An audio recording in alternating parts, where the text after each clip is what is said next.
जायकवाडी जायकवाडी जायकवाडीच्या अधिकाऱ्याचं करायचं काय? खाली मुंडकं वर पाय. जायकवाडीच्या अधिकाऱ्याचं करायचं काय? खाली मुंडकं वर पाय.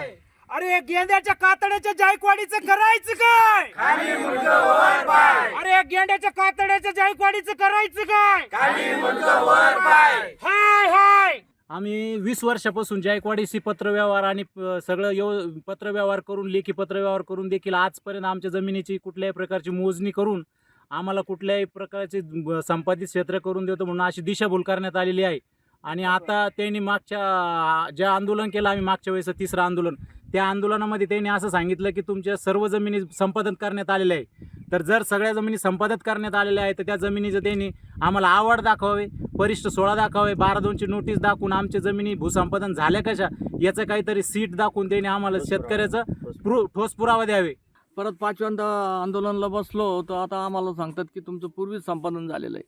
ठीक आहे म्हणलं, आम्हाला मान्य आहे पूर्वी झालेलं आहे संपादन, पण त्यांनी आम्हाला ते आवडच्या नकला दाखवा, पेमेंट कोणी उचललं, कोणाचं किती उचललं, कोणाचं किती गेलं, काय गेलं.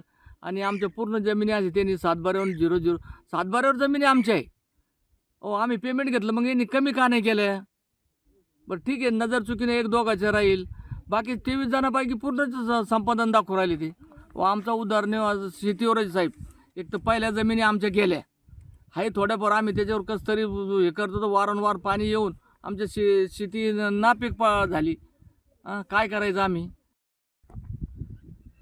ज्या वेळेस 80% वर धरणात पाणी येतं, जायकवाडी धरणात पाणी येतं, त्यावेळेस शेतकऱ्याच्या जमिनीत पाणी जाऊन 100% पिकाचं नुकसान होतं.